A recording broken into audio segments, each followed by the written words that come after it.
وہ ہے کہ کوئی بزرگ نا نماز پڑھنے کے لیے گئے تو ایک بچہ رو رہا تھا، تو بڑے نرم دل والے لوگ تھے، وہ گئے بچے کے پاس جا کر پوچھنے لگے بھائی کیوں رو رہا ہے تو؟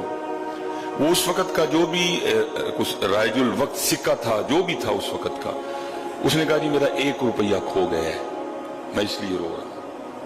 بزرگ تھے، انہوں نے جیب سے 1 روپیہ نکالا اور بچے کو دیا، فرمایا اب خوش ہے نا؟ میں کہا جی میں خوش ہوں۔ وہ بزرگ نماز پڑھنے چلے گئے، جب نماز سے فارغ ہو کے واپس آئے نا تو وہ پھر رو رہا تھا، پھر کھڑے ہو گئے، پوچھا بھائی تو نے کہا جی سکہ کھو گیا ہے، میں نے دے دیا، تجھے پوچھا بھی تو خوش ہے، تو اب کیوں رو رہا ہے؟ وہ کہتا ہے جناب اس لیے رو رہا ہوں، اگر وہ بھی ہوتا تو پھر 2 ہونے تھے۔ آپ نے فرمایا اچھا 2 نہ ہونے پہ رو رہا ہے، یہ لے، جیب سے نکال کے دیا، فرمایا چل اب 2 ہو گئے نا، اب تو خوش ہے نا۔ وہ چلے گئے، وہ تھوڑی دیر بعد پھر نماز کا وقت تھا، واپس تشریف لائے تو پھر رو رہا تھا۔ وہ پوچھا اب کیوں رو رہا ہے؟ کہتا ہے جناب جی وہ ہوں تھا پھر 3 ہونے سے۔ آپ نے پھر نکال کے دیے، چل اب تو خوش ہے نا، پھر چلے گئے، نماز پڑھ کے پھر واپس جانے لگے تو پھر رو رہا تھا۔ وہ پوچھا بھائی اب کیوں رو رہا ہے؟ وہ کہتا ہے جناب اس لیے رو رہا ہوں، اگر وہ ہوتا تو 4 ہونے تھے۔ یہ فرما کے فرمانے لگے دنیا دار کا بھی یہی حساب ہے، اس کی ساری عمر روتے گزر جاتی ہے،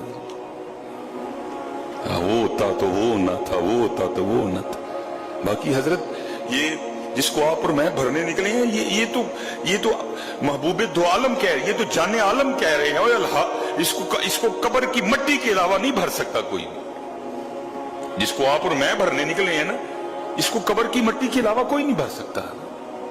یہ اس گنتی میں نہ پڑھو کہ وہ ہوتا تو وہ نہ تھا، وہ ہوتا تو وہ نہ تھا۔ یہ دیکھو آج میں نے اپنے اللہ کو یاد کتنا کیا ہے، یہ دیکھو آج میری عصر کی یا عشاء کی سنتیں تو نہیں رہ گئی، یہ ہم کس کھاتے میں پڑ گئے ہیں؟ وہی پھر قرآن کریم الہاکم التکاثر، اور مال اور مال اور مال، الہاکم التکاثر حتی زرتم المقابر، یہاں تک کہ قبروں کا منہ دیکھا جا کے۔ اپنے اللہ سے لو۔